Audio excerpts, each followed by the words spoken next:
Freedom Radio Hour. Live on Capital Radio 91.6 FM. All right, everybody.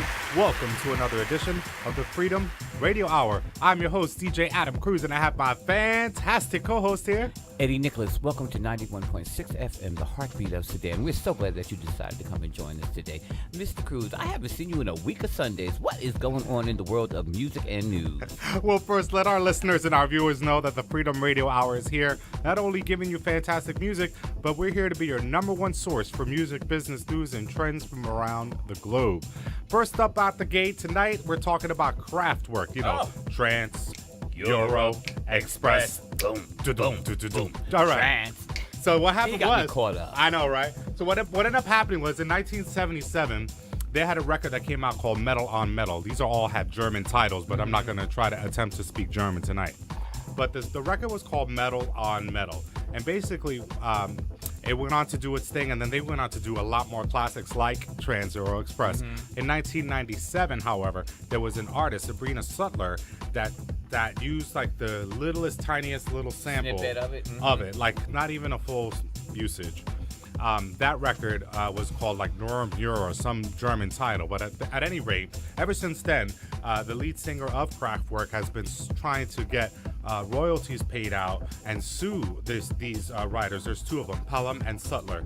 He's trying to sue them, citing this copyright infringement. Okay, but the thing is that when you sample, like figure in hip hop, there has to be the kind of, in terms of German courts, let's talk about it from that perspective.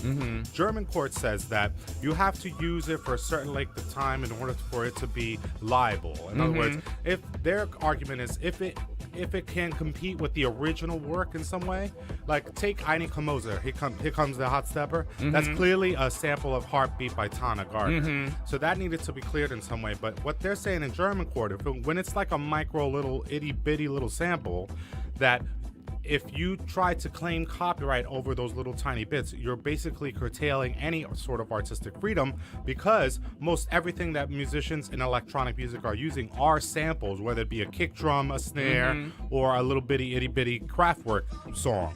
So, first off, the writers from today lost the suit, so Kraftwerk was jumping for joy, feeling like they had one-upped the system. But, of course, these songwriters were going to appeal. They appealed it, and they won, just recently, the appeal.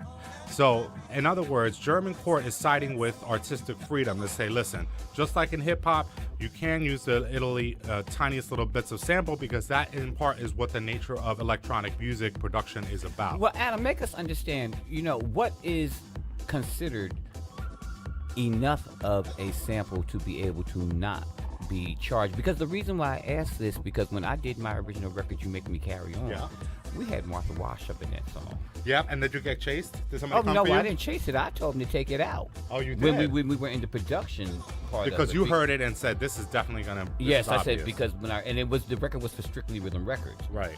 So at that time, I was like, no, we've got to take that little sample of Martha Wash out of it, because she did a song called Carry On. That's right. I'm going to carry on at that time. I'm going to carry on. Yeah, she did that one. And mine was where hers was, I think, Carry On, I'm going to carry on, whatever it was. Mine was You Make Me Carry On. Right. But we had her do that little part you just did up in there. We was like, oh, no. I was like, take it out. Take it out. Or re-sing it, where it's just you doing that. Re-sing it. Right.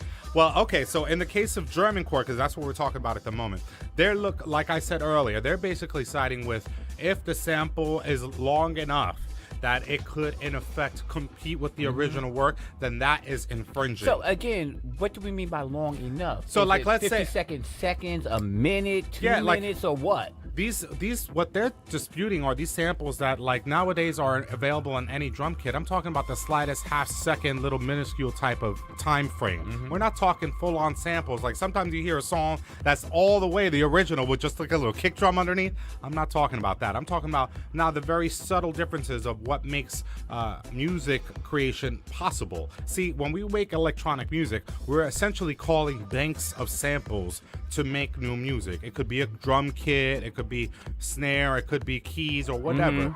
So what they're saying in German court is that they don't want to curtail the freedom that comes from utilizing these itty bitty samples to make new music. If you're making something entirely new, then you could get away with that. But when you're using the sample so that it's so easily identifiable with other musicologists and such, then that's when it becomes infringing.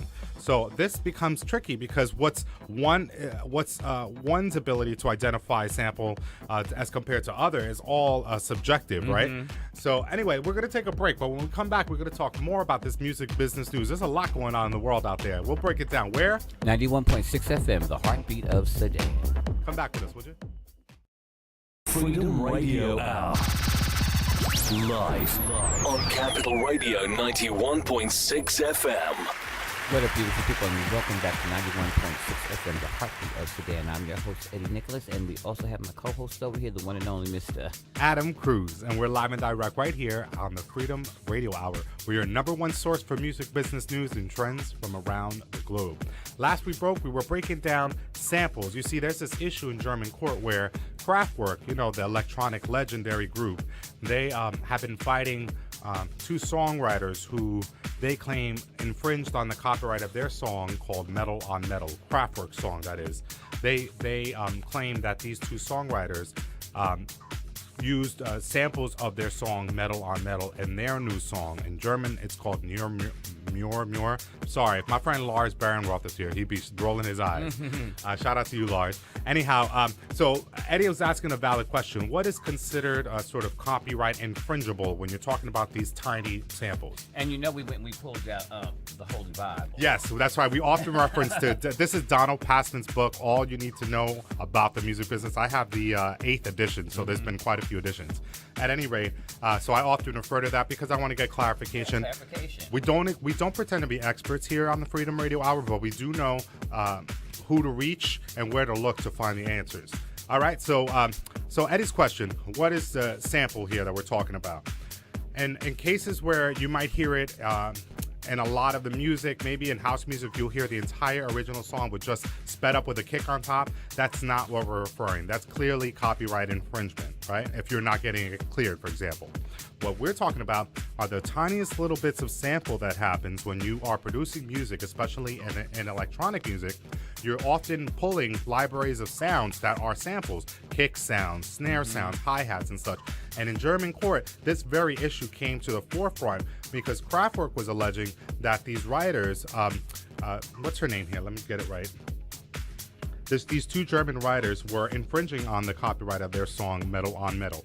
The song that we're talking about that they're addressing is called Nur Mur. It came out in 1997, and the artist is, let's see, these weird German names. They take me a minute to say them correctly. Essentially, there were two writers, Sabrina Settler and Pelham, Mr. Pedlam. Anyway, those two are trying to fight this claim. Originally, they lost. So Kraftwerk thought they had won this deal and they were able to say, okay, you can't infringe on our copyright even in the tiniest amount.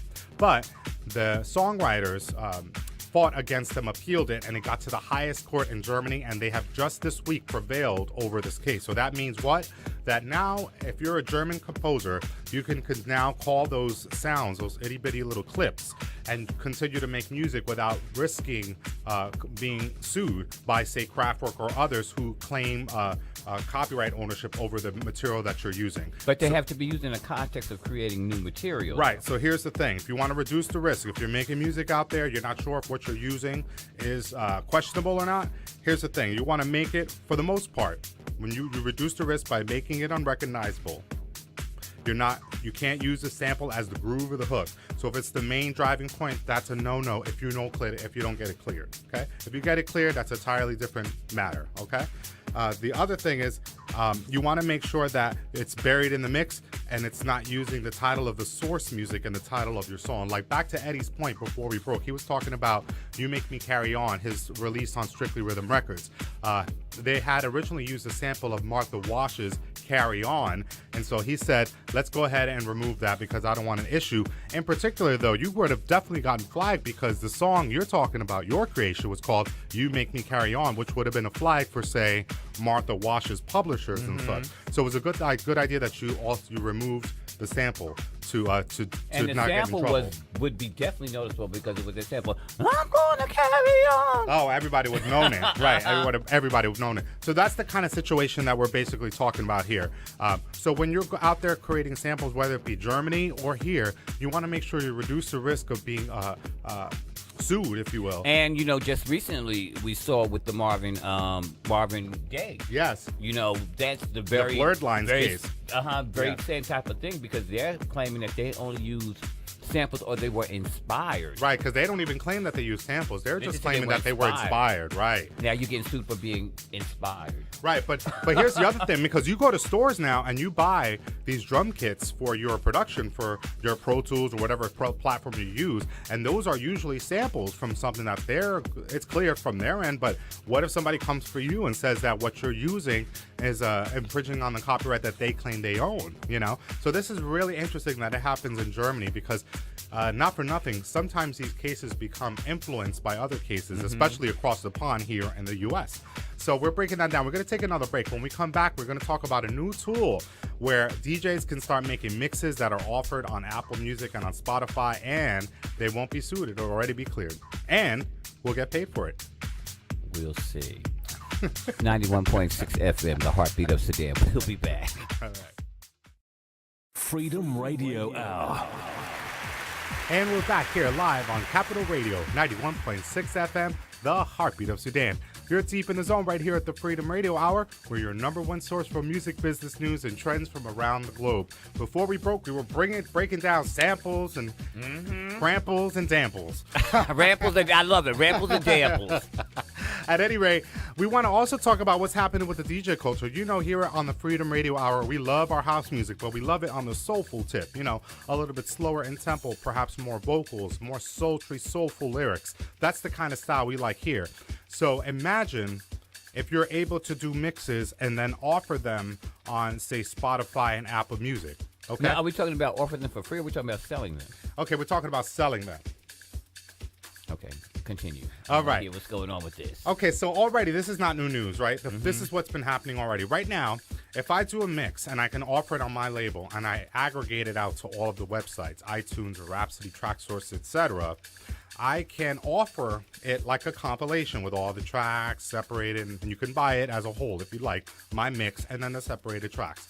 But up until now, it hasn't been available for the streaming platform.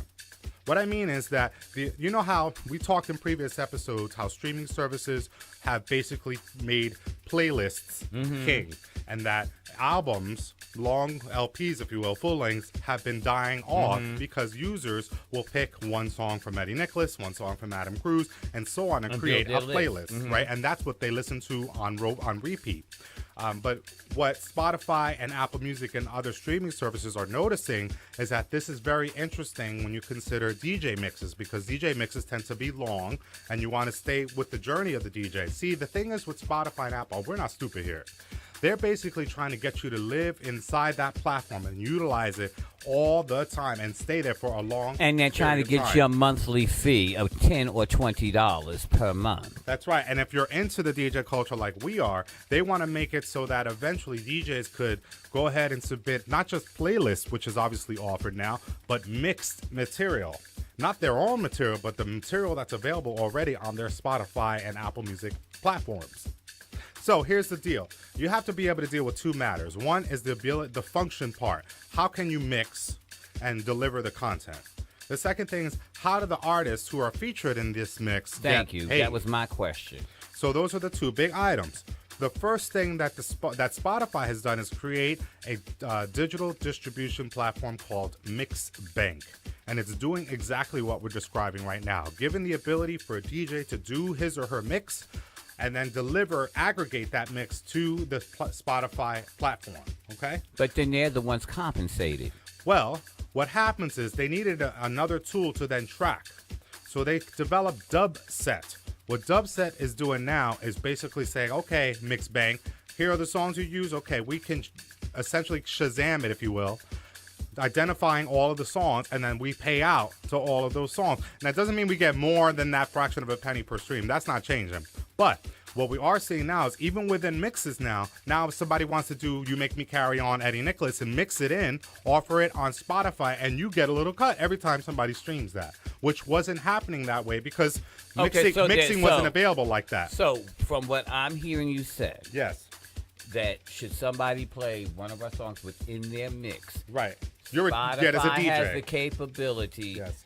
to, as you said, Shazam that song, pinpoint it, know what it is, and make sure that the person is distributed. But where's the money coming from? The money is done because the person you pay. You tell me the money would be coming from the people that are part of that membership. Right. Like right now, if somebody plays an Eddie Nicholas song on Spotify, you're cut a fraction of a penny per stream every time somebody listens.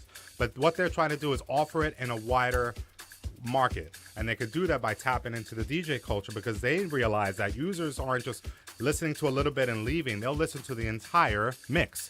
But then again, I have issue with that. Okay, what is it? Because now again you have another party cutting into the money of the artist. Now you have the radio DJ, the artist, the distributor, and the owner. How much of that penny Right, it's going to be broken has down. now been broken down to what? 0. What? Yes, but on the other side, they argue, well, if we didn't do that, you wouldn't see hair nor hide of these mixes because we wouldn't have allowed you to offer them in this way. But again, the mixes have, my point is the mixes are already out there. People, like you said, people have been doing this forever. Now they're trying to find a way. And I'm going to say that this is not for the artists. This is basically for the companies that have found a way to tap into people's bank accounts to get that monthly fee. This is definitely not for the artists, because if it was for the artists, we would be hearing things like a Bandcamp or something like that where the artist recoups a major portion of their monies. Right. That's a great point. I do have to, yes, you make a very valid point. This isn't about how do we get more money to the artist. You are correct about that. No, this is about diversifying the product that they offer already and realizing that people do playlists, and if it's just a hop, skip, and a jump to a mix. Mm-hmm. Right? And we can make sure that you have access to all of this for $20 a month. You pay this for $20 a month, and we'll put your stuff out there. Right, because don't forget that they don't only make Spotify. They don't only make their money from subscription, that $20 a month, like you're saying. They also make money from the advertisers. So what do you think will be happening when that user's listening to a mix for that hour? A commercial's going to come in. Right. There's going to be advertising flipping in and out and all kinds of stuff. So that's money to be made. So on the one hand, I have to applaud their innovativeness or innovation towards creating something like this. But I do side-eye the whole thing for the very reasons that you're describing. But I do feel like this is going to be the future for how we listen to music. The math isn't lying. The download dollar has been, in the last quarter was 32% drop. By 2019, we're talking about a 40+% drop. So it's dying in favor of streaming. So if this is the wave of the future and this is how you will consume the music, don't you think we ought to adapt? Mm-hmm. I mean, because not for nothing, we are in house music, and by and large, the stuff that we're going to hear will be intermixed with other music. Mm-hmm. It won't be just, say, your own project. It will be other songs intermixed, like a playlist. So I feel like the greater argument should be, how do we find new ways to adapt in-house music to the wider consumption that exists? Because if we keep fighting for the download dollar, we're going to be going down a sinking ship. So we got to figure out how we're going to make it as artists today with the way that streaming is. Streaming is here to stay, and it's definitely the future of music right now. Find a way to sit at that table and make some of those decisions when it comes to who's streaming your music. That way you can be in on the platform and on the beginning of it, and you can have some say-so as to how your music is sold. You've got to be at the table somewhere when these people are making these decisions about using your material for their site. Right. Sometimes, the two takeaways, advocacy and public policy. You got to get down. Be at that table making your voices heard. Let the people know. If you see those petitions around, find out that if they're legit, and if they are, you go ahead and sign if that's what you feel. Get down. Get active. Let's be more proactive instead of reactive, which historically that's all we've ever done in the music game, because like we've always talked about, it's the technology companies, the computer companies that took hold of the music market when it became digital music. Because when you realize Apple was trying to sell their iPod or their iPhone later on, they weren't interested in what can we do to get more money to the artist or the music. That was not the concern. It was what can we do to stuff it with content so that we could sell more of these iPods and have everybody walking around little iPodians. That's right. And the issue is that, to Eddie's point, there wasn't a strong enough lobby to make it so that we can make more from the very beginning. We started at that 99 cent per download, and it went down since then. We're even all these years later, we only got as high as $1.29 right now. Well, I've been seeing some folks for $1.99. Where, in iTunes? I don't know about iTunes. No, but right.